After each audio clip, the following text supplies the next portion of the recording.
This we are starting in 2 minutes.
Hello everyone, a very warm good afternoon to you all.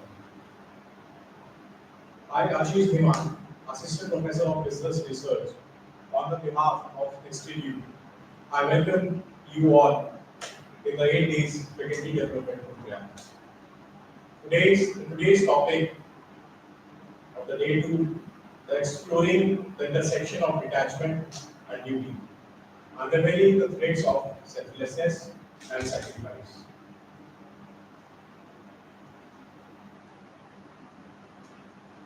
Now, I would like to invite Professor B.P. Sharma ma'am for the further insights on the topic from the perspective of Lord Rama.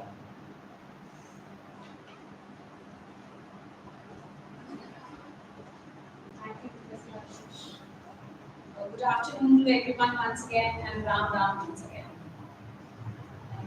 On the day 2, I would like to start with Lord Ram himself. Because as we begin with the session or as we begin with the journey, it is important that we understand that what kind of a character Lord Ram was. Though he's known to everybody, but still there are certain perspectives and there are different perspectives about Lord Ram. So as I start talking about Lord Ram, so whenever we are talking about Ramji, we are in a habit of calling him as Lord Ram or Bhagwan Ram or Ramji. So what actually made him Lord Ram? What actually made him Bhagwan Ram? Because when we talk about the life of Ramji, we say that he was just a king, Raja Ram. And he led a very common life. He was a king who had led a life which was very, very moderate. There were no fancy things in his life as such. There was a time when he was about to be crowned, but on the very first day before he could get the crown of Raja Ram, he was asked by his father, Raja Dashrath, that he may not get that crown and he'll have to go for the exile because Raja Dashrath had to fulfill the promise that he had given to one of his wife, Kekai, the boon that he had promised once. I'm not going to recite the entire story, but for those who may not be knowing or may not be very, very aware or might have forgotten because they might have seen Ramayana long back, I'm just revising it once again. So for the sake of his father's promise, Lord Ram has just gave one answer to his father, that is Jo Agya Pitaji. Without even asking once, forget about asking twice, he simply said, okay, as you say. So this is where we actually start understanding the character of Lord Ram. He was a very common king who led a very common and a general life. The beautiful age period a person can have in his life, those years Lord Ram has spent in exile in forest for 14 years. When we talk about Lord Ram, he did not show us any kind of leela or any kind of charisma, right? That we could actually identify him as Lord Ram, unlike Krishna. Krishna had shown us lot of ras leelas, lot of charismatic things that we could actually understand that yes, he was a Bhagwan, right? But with Lord Ram, there was nothing. When it comes on to saving his wife, he did not use any viman. He traveled from Ayodhya to Lanka on his foot. He did not use any kind of a viman or any kind of a special vehicle that any lord might have used. Right? When it comes on to winning over the wars, he took the help of Vanasena. He did not win the war on his own. Although it was just a second thing that Lord Ram could kill Ravan. But he requested Ravan that you please go back, come back again tomorrow with all the preparations, with all the resources, and then we will have a war. Lord Ram did not kill him at once. Right? So there are no reasons that we could see from the life of Ram that we could call him Ram. That we could call him Lord or Bhagwan Ram. But the way he has led his life is actually a thing that only God can do. And so the qualities that Ram has, the character of Ram has, the beauty in the character of Ram actually let us all call him Lord Ram. We will be talking about the qualities of his character one by one, and today we are talking about the intersection between detachment and duty, and also we will be talking about selflessness and sacrifice, the two important qualities that we had seen from the life of God. When I talk about detachment and duty, the very first thing, so these two words generally comes together. And these two words reminds us of an instance wherein Lord Ram was detaching from his family just to honor the words of his father. There were no personal reasons that he was detaching from the family. He had once detached from his family, but it was then when he was going for his studies, for his further studies. So there were personal reasons. But second time when there was a detachment from his family, it was only to honor the words of his father. And the duty, if I talk about, we are here mentioning the duty that he had for his family and for his father. So it was just the day before when all the preparations were made in the Ayodhya. Everybody knew that Lord Ram is going to be the king of Ayodhya. All the preparations were done. Just a night before, Raja Dashrath came and asked him that you have to leave for a 14 years exile. And he simply said, okay. Then came Sita and Lakshman into the picture. They were agreeing on detaching along with Lord Ram from their family. Right? So here I would like to ponder upon a point that when we come down in today's world and when we come down in the working setting, right? We say that you as a leader should be able to create such an aura that whenever there is a disguise with you, whenever there is a problem with you, whenever there is a requirement that you need to shift from one domain to the other domain, from one aspect to the other aspect, there are people ready to help you all the time. So this was the aura of Lord Ram. That Sita and Lakshman, without even thinking again twice, they said that we will go along. So as a leader, if you are able to create that aura, if you are able to create that team of yours that in any situation come what may, there are people who are always standing with you in any situation. That means you have done your part.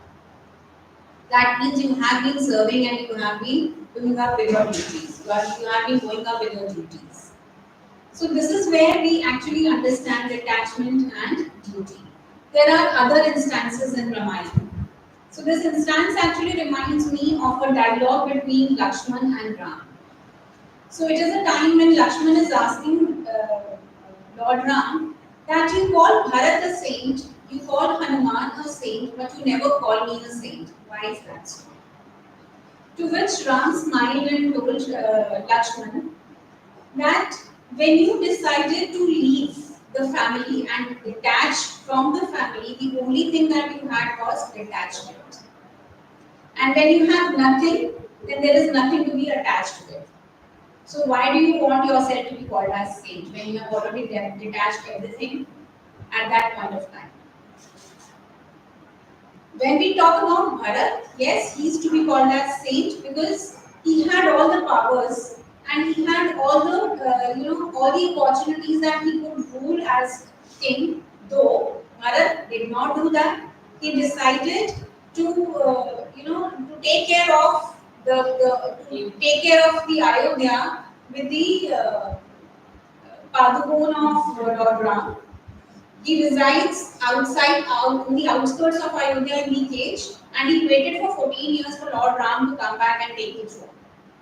Right? That is why Bharat has been called as saint by Lord Ram. When we talk about Hanuman, I don't think so that I need to mention here that why Hanuman is called as saint. In fact, to which the another dialogue came between Lakshman and Ram, wherein Lakshman said that when you say saint, fine, you are calling Bharat and Hanuman as saint. Will you please explain me that who a saint is? Then Ram again smiled and he answered that here I give you an example of two things. There is an axe and then there is a sandalwood tree. Now imagine that an axe is hitting the sandalwood tree once, twice, thrice, time and again. What is happening with both the things? What is happening with the sandalwood tree and what is happening with the axe? Whether the sandalwood tree loses its fragrance? No. And what is happening to axe? It is actually imbibing the fragrance of a sandalwood tree. So this is what the power of a saint is. That when a saint is there around us, he's actually giving all the goods to the people around him. Now this thing did not make Lakshman convinced. And Lakshman again asked Lord Ram that I am not happy with the example that you said. Because here, brutally the axe is chopping the sandalwood tree and there are no consequences. Why is that? Why is that brutalness? Why there are no consequences? To which Ram said that you know what happens to a sandalwood? It is rubbed and is used for the abhishekam of the gods. And then what happens to the axe? It goes back to the ironsmith. He hits it with the iron, puts it into the fire, and uses the metal to sharpen it again. So these are the consequences that happen with both the axe and the sandalwood tree. So everything we do and everything that we are into, there are consequences, sooner or later. We may find that the things are difficult today. We may find that the things are not working for me today. But later, we definitely get the results and we understand that yes, there are consequences for each and everything that we are doing today. Coming back to the work life, from this entire story of Lakshman and Ram, and the description of axe and sandalwood tree, we here in the work life try to understand and amalgamate that how we can actually become a saint. Now when I say saint per se, no, I am not saying that कि हम सबको साधु बन जाना चाहिए और हम सबको सिर्फ अच्छे काम करने चाहिए या बुरे काम नहीं करने चाहिए. I am here trying to mention that we should try to do our deeds in the most trustful manner, in the most efficient manner. Our deeds should not be hampering anybody. And when we are doing our deeds in the bestest of the ways, then we are actually spreading the same around us. And when we are spreading the same around us, that means we are also getting back the same. And here again comes the rule of give and take. And we say, in fact, there is a very old saying that as you sow, so you reap. Right? So these are the important things which we can actually take from the lessons of Ram and from the lessons of Ramayana, and we can learn from the character of Lord Ram. Yesterday I somewhere mentioned that Lord Ram was a leader and he had used a style which is called as servant leadership style.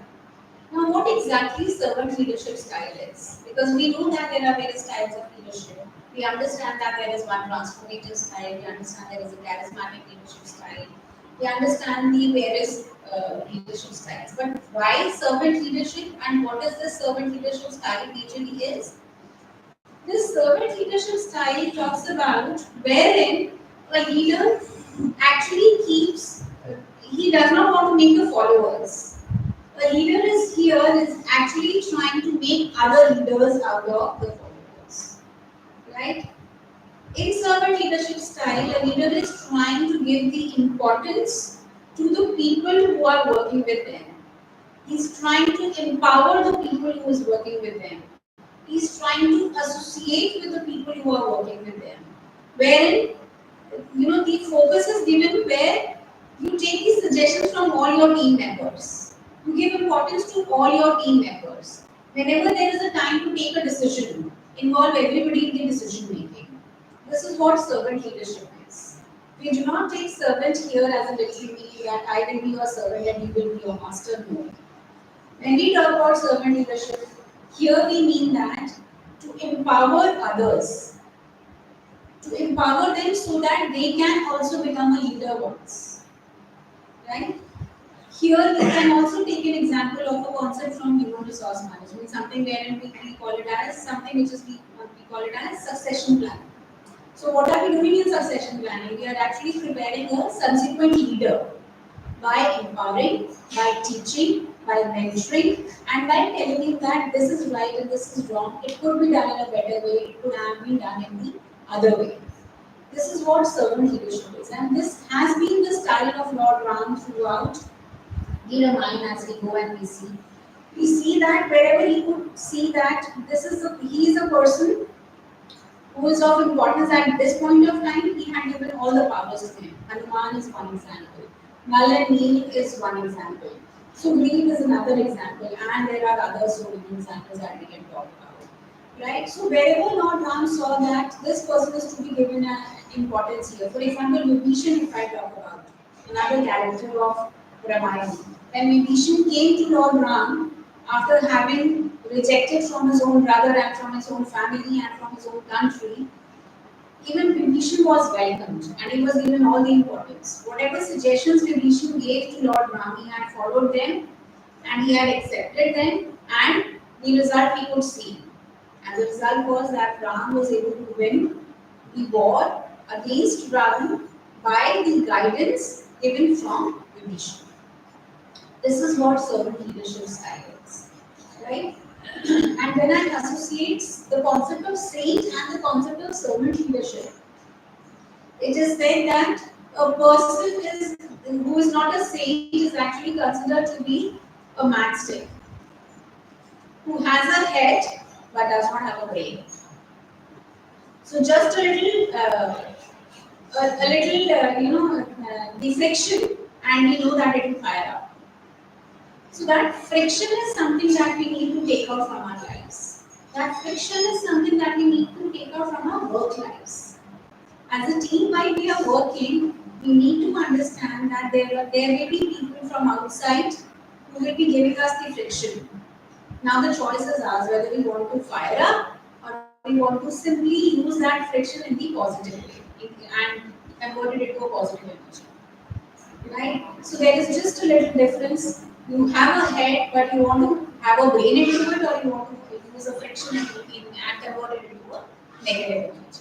So this is how we relate saint and servant leadership. Right? When I talk about the second point, that is selflessness and sacrifice. Again, there are numerous examples that we can see from Ramayana and from the character of Lord Rama, that when we talk about Lord Ram, he is the most moderate, life-living king on the earth. We understand that. We see that Lord Ram was absolutely selfless. He has never thought about himself. He has never thought about ruling the Ayodhya, to be a king and not going on to the exile just because he had to, give the importance to his father's words. He was selfless. He never had cared about himself, that what will happen to his life, what will happen to his whole family. He had never thought of it. So he was selfless and he had actually focused on all the sacrifices that he could do throughout his life, entire his life. Also, when we talk about, because our FDP is majorly upon the journey of Lord Ram, so I'm talking about Lord Ram only, though the sacrifices and the selflessness could also be shown from the other characters of Ramayana, like Sita was one, like Lakshman was one. Again, they had also shown the detachment from all the luxuries and went along with Lord Ram to the exile again, because here we see selflessness and here we see sacrifice. So there was a sacrifice of all the luxuries.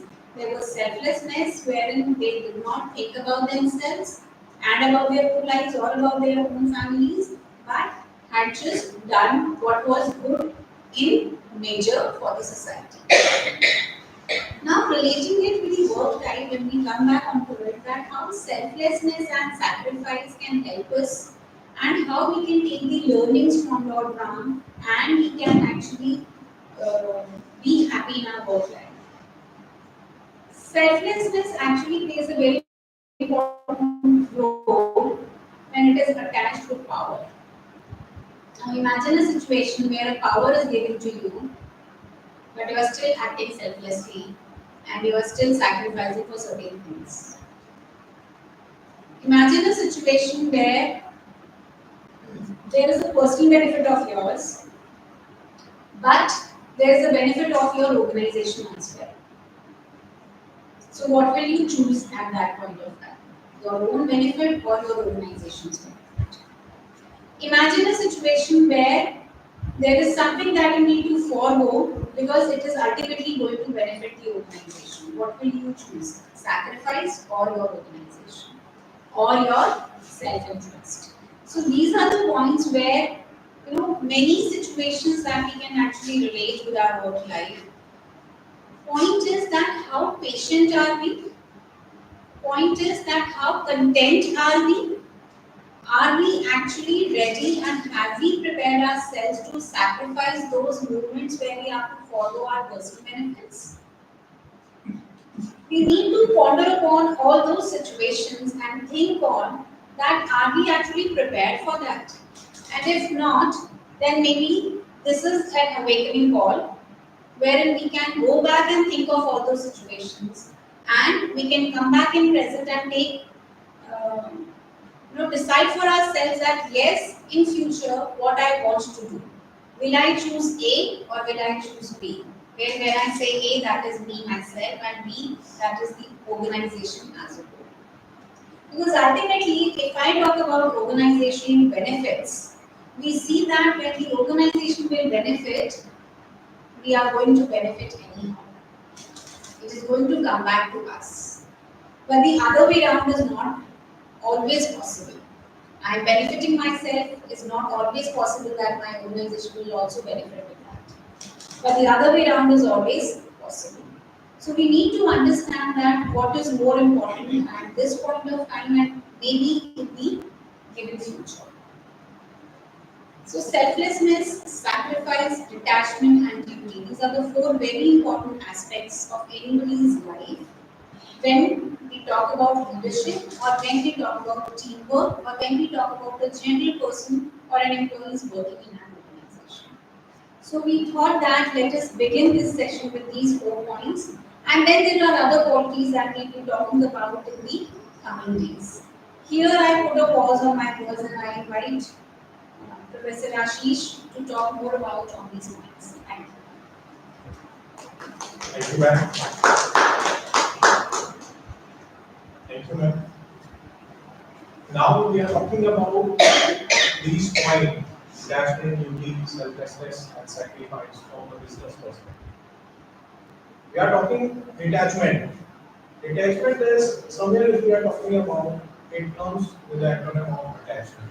And if we see the attachment, we can see in the involvement in the business organization, the different assigned tasks, or even the personal connect with your parents. This point is more focuses on to maintain a healthy professionalism among the society, among the business organization, and play your responsibility with full of efficacy to meet the desired organizational goals and objectives. When we are talking about involvement, it is of two types when we have to follow another business organization. The personal involvement, when we are personally involved in the various things that happen in organizations, with your subordinates, with your leads, with your superiors. And on the other hand, there is also the professional content or the professional development that has to be exist in every business organizations to fulfill with your goals and objectives. When we are following the professional connect, then there is a term of mutual benefited interest, as the Professor B.P. is also highlighting the benefits to the organization, not the benefit of itself. We always use we because we are a team. We are achieving the objective, the different objectives if we are talking about for the different organizations. But if we are talking about some common goal of any business organization is to gain more and more profitability from the society. This is the main objective of any business organization. Now, maintain the objectivity in your decision making. Don't let emotions affect your decision making, your heart, the relations with your colleagues. And that is the main reason that we are not called upon the friends in a way when we are at the workplace. We always come as a team because we are on a professional level. When we are on a personal connect, that if somebody is leaving the organization or resigning from the organization, that will affect our working style. I think you will also agree on this point. It will affect our emotions as well for a time being. And after some time, we can follow up that people and asking for the connections, and they were busy in that organization for the group purpose and many other factors that will hamper your working as well. So, moreover, when we are talking about the detachment, only for a time being you have to be professionally connected. It focuses on the outcome of the organization. That means whatever the decision you are taking, it is for the betterment of the organization.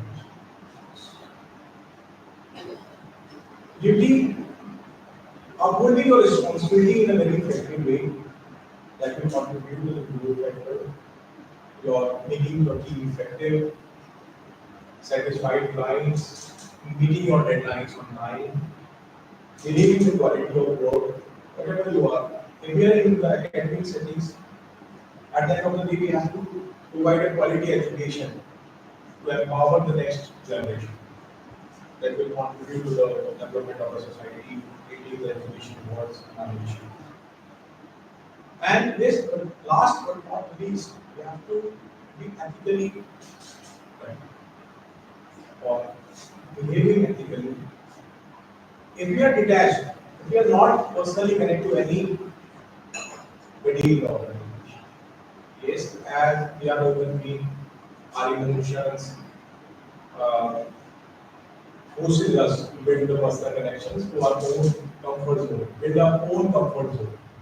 So to break down that comfort zone, we are always on a professional connect so that we can get the innovative, the creativity that will help to produce new ideas.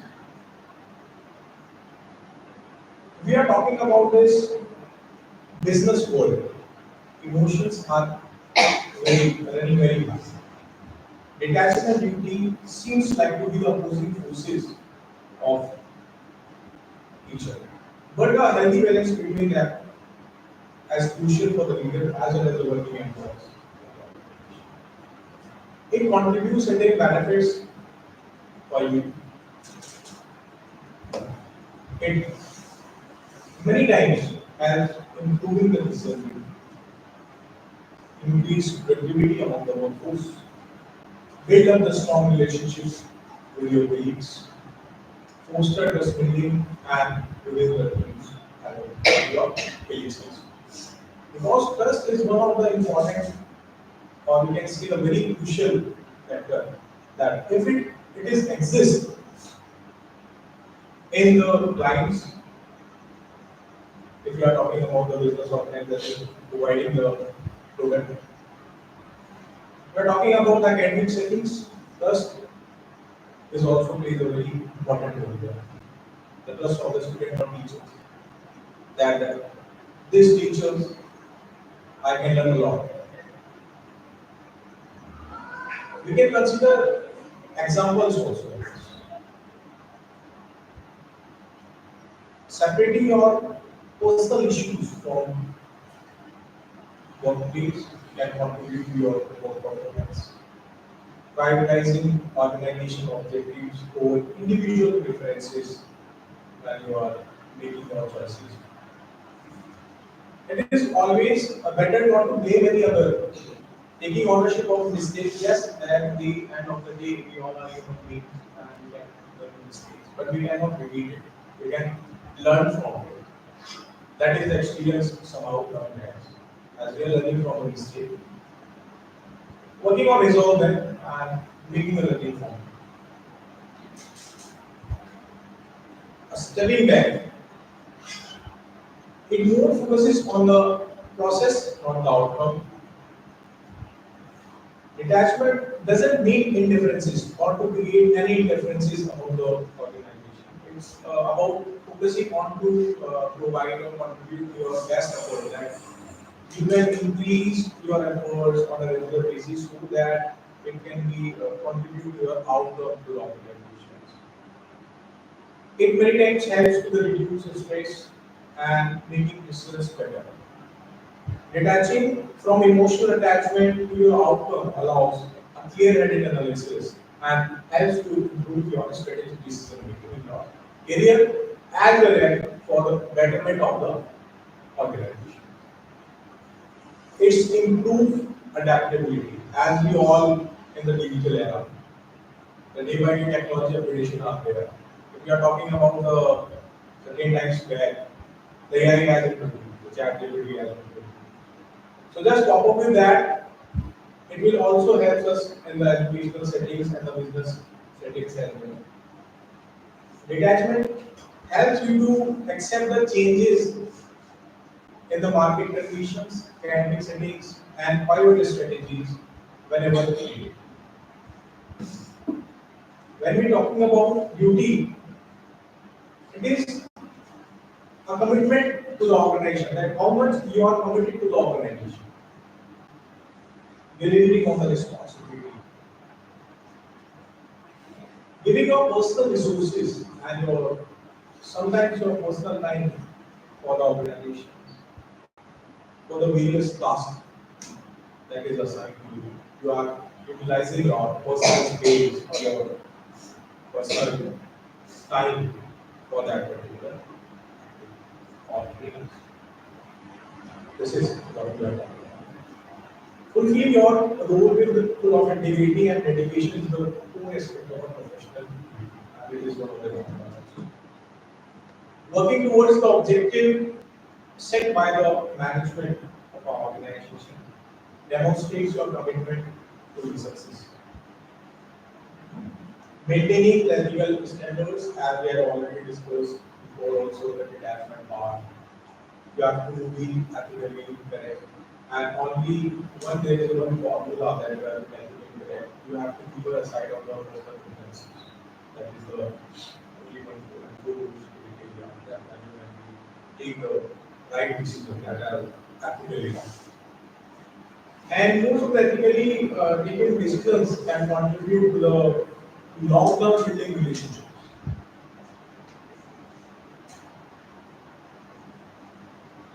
Now, if we talk about the synergy of this, By cultivating detachment, we can fulfill our duties and with a greater clarity, purpose, that translate to the more resilient and successful professionalism journey for yourself as well as for your colleagues or for your team.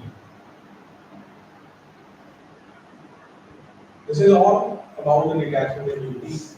Now we are moving to the second point, that is selflessness and selflessness. Selflessness. When we are talking about selflessness, that we do not think only ourselves, that what is the benefit of mine in this? Whenever we are performing any duty or doing anything, we have to think in a collaborative way. That we as a team, that if I'm doing a certain thing, अगर मैं वो चीज कर रहा हूँ, I'm not doing it alone. I'm taking the whole organization, my team members, and the other, like for example, there are the technical person also can contribute in this activity, making the real life example. Because each and every individual plays a very crucial role in any assigned task. It more focuses on the collaborative approach and the shared success. You always appreciate your teammates, your subordinates, and yes, there is a responsibility of the subordinates also that at many times or always appreciate the superiors. Why I am saying this point? Because as the subordinate, if I am taking my example, I am also learning from my seniors. My senior colleagues, take the example of Professor Sharma. And I'm learning a lot of things. It is the shared success. Selflessness, willingness to put the team's need before your own. Sharing credit and supporting challenges. Being prepared, sacrifice when we are talking about. Being prepared to give up your personal time, as we have also highlighted in the previous statements, or resources for the benefit of the project. Or you can think your own as well, that what are the various times that you have sacrificed your personal time. If I am talking about the academic settings, you can also think about आज मुझे ये बात कितना problem है. This is one of the examples. You can think of your.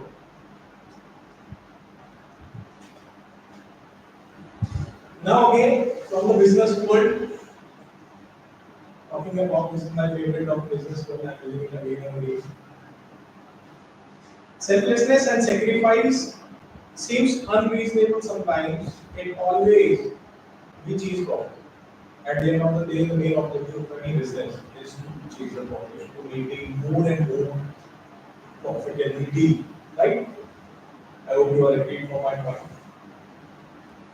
But if we are talking about surprising things, these are the rates can be more powerful for the success. Then how much your organization is fulfilling or achieve the desired objective. There is a quote that I had mentioned. Position chases a leader. A leader never chases a position. The benefit of selflessness, if you are selfless. What are the benefits of yours? Your benefits are very significantly related to the organizational benefit as well. It builds up a stronger team. Create a stronger sense of community that is the trust among a group of people or a team who work together to achieve a certain objective. Encourage your knowledge sharing and innovation. Boost your team morale and motivation. Let's take a few examples. Helping a colleague to meet a deadline, even if it means working as I told you that you have to stay in the campus or at the workplace even after the working hour. That is one of the examples that we can connect with this selflessness. Sharing your knowledge and expertise is one of the other example also. That maximum number of professors, a senior professor or a senior level manager, the leaders can always share. That is also highlighted that the leaders always encourage the subordinates to contribute in the success. Offering always a constructive feedback to help others to improve. It also contributes to the employee satisfaction, promoting employee satisfaction. Whenever selfless leaders who empower and support their team members create a happier environment. Every individual, whether it is a junior one or an experienced. Whenever this kind of relationship build up, then we contribute to the more engaged workforce. Even when we are working as a team to achieve a certain objective, and if we are doing our work alone, if we are doing our work alone, that more will be time taking. But if we are working as a team, it can be achieved in or comparatively a lesser time.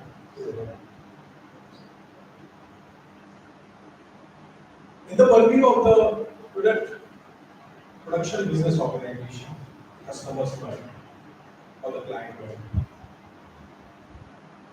In the academic settings, also loyalty orders that how much you are retaining your employees and your students to build up your networking, build up your profits, and other variables. Example of selfless acts like mentorship, collaboration, more customer focuses oriented approach that will help to be selfless. Sacrifice. When we are talking about the sacrifice, it is a calculated risk, short-term pain and long-term gain. Yes. As we have already highlighted from the point that it contributes to the long-term relationship. Yes, it's sometimes hard for a short while, or short time period, but it helps for a longer relationship. Investing in employee training or research and development might mean sometimes sacrificing your short-term profits. It is something time-consuming as well, but it pays off in the long run. If you are taking about certain example, if you are pursuing any course, or if you are learning any skill set from an expert, yes, it's always a time-consuming process. But if you are doing that and you are building your skill set to that particular point, so yes, always. You have a one skill set that your colleague doesn't have.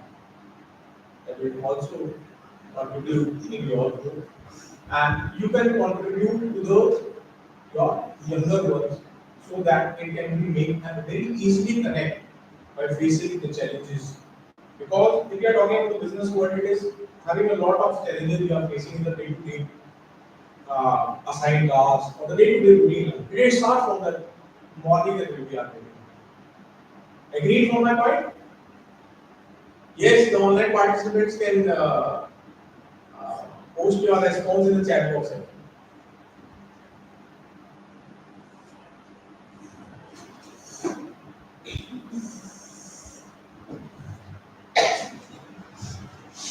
You are listening? Yes.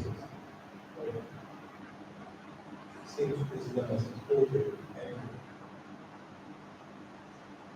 Now, the synergy we are talking about, selflessness doesn't mean being a dormant or sacrifice you can lead to the burnout. The key strategies are to be focused on the win-win situation. finding ways to benefit both the companies and its stakeholders, set your own boundaries. The selfless leaders take care of themselves to avoid resentment or burnout. Always measure the influence or impact. Track how acts of selfless and sacrifice contributes to your long-term goals. That is there any deviation, or if there is a deviation, start working on that. This is the point that I want to. These both terminologies are the investments in the future of your business. By putting people and purpose first, you create a more resilient and successful organization that is contribute towards a healthy working environment and happier workers. That doesn't mean to create a home environment at the workplace. It's a thing, it means that you have to be professional and happier learning from your colleagues. Also, the government also contributed towards the same. That's why the concept of interdisciplinary and multidisciplinary approaches comes. So that we can create a more sustainable or innovative product that can help the society and the environment as well. Now, this is much that I have to share from these points that we have considered for today's discussion. Now, moving on to the next slide, there are the few wake up call questions that you can read it out and answers to yourself. That how you can deal and you can handle these type of situation, whether you have faced or whether you are not. You have the 5 minutes to read it out, and if there is any query, you can post in the chat box. Facebook or and even you can unmute yourself and ask.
Okay,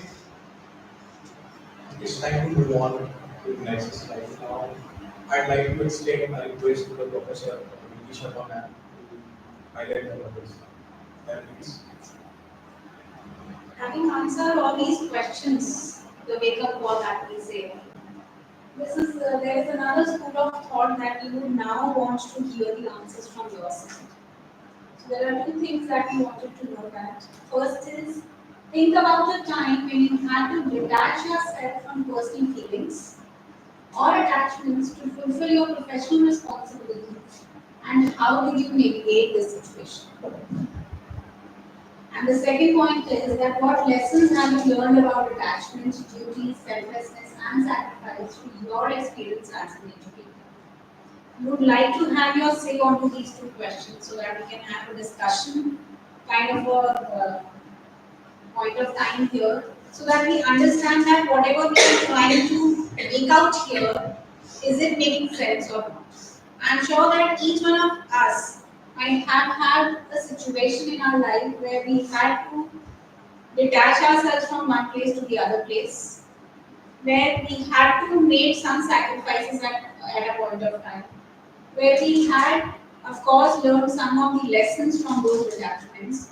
So the people who had joined online can also respond to chat boxes, and here we can have a discussion of them as well. Any one of you can please talk about it if you want.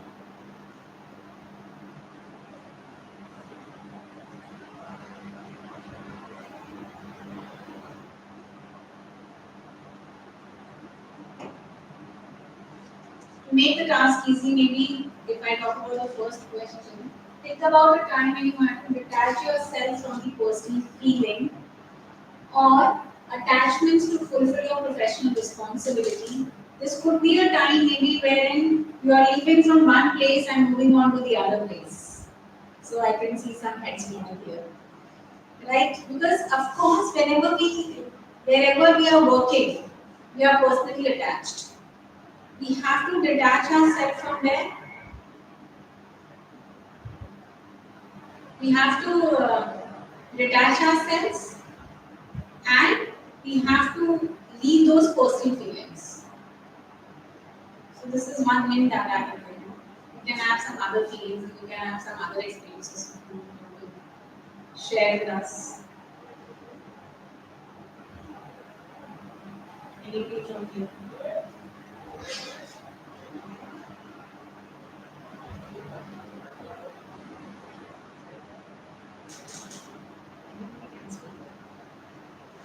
Yes, please. Just you have said that shifting from one organization to another organization, you have to leave certain things. It may be your personal bonding with someone, it may be with your professional attachment with someone.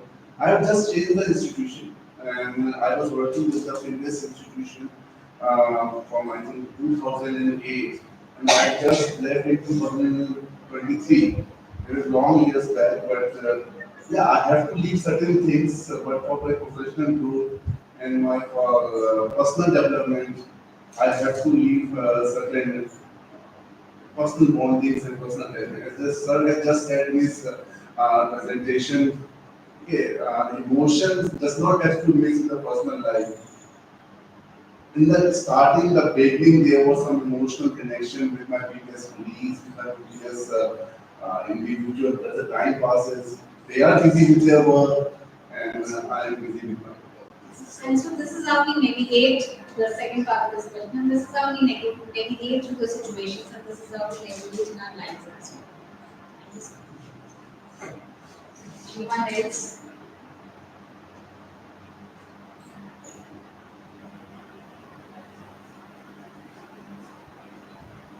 Anyone from the online participants?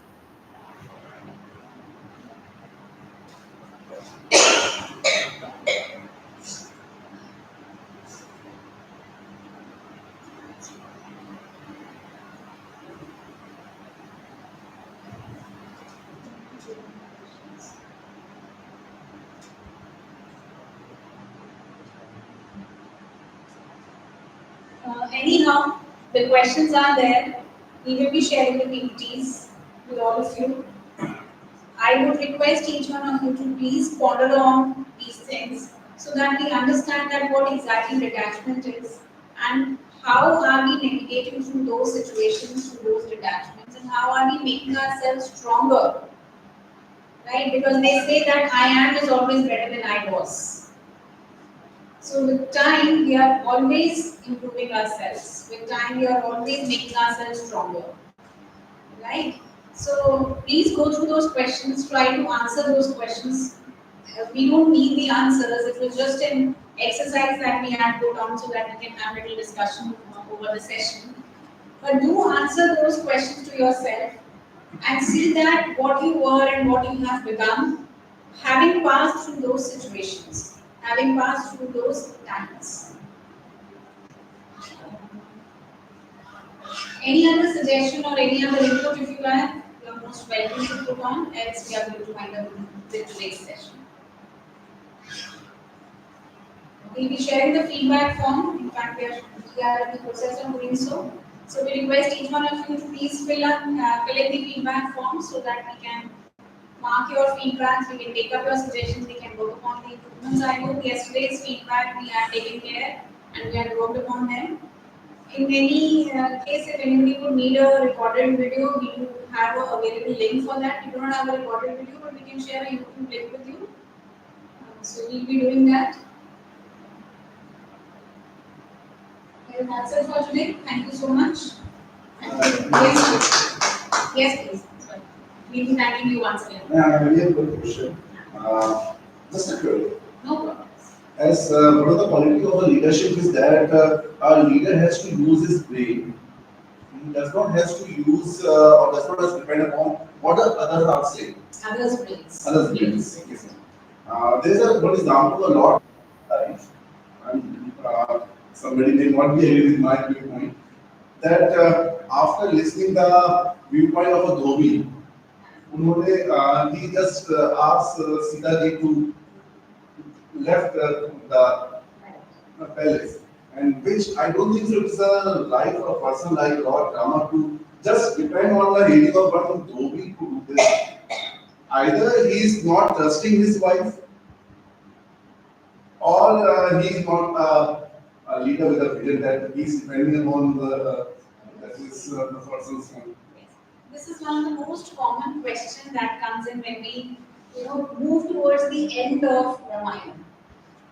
So here the answer to this question, I try to answer this question, although there are many learned people who have all onto it, and there are different school of thoughts onto it.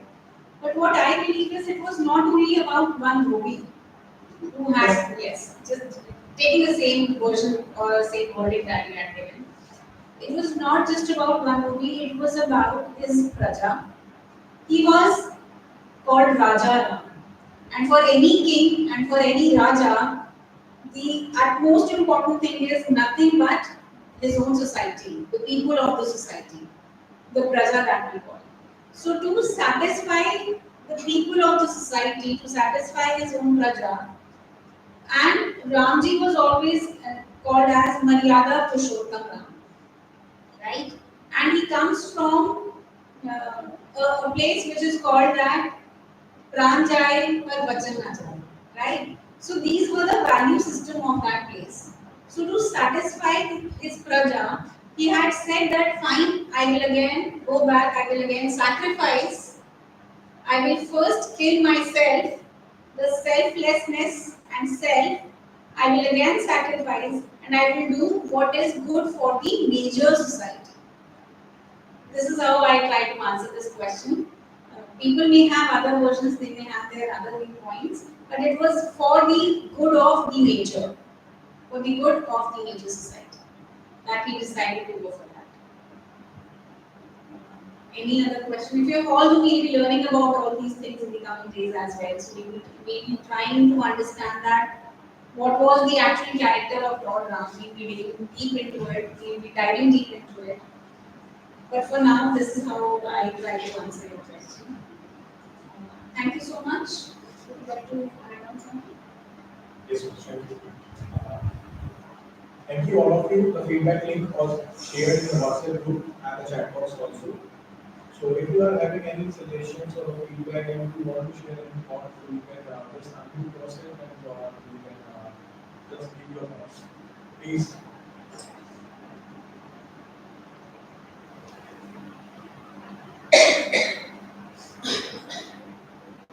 Okay, we are just moving.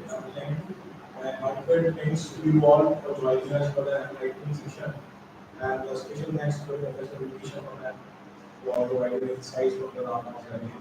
So thank you again. We are joining tomorrow. Okay, thank you.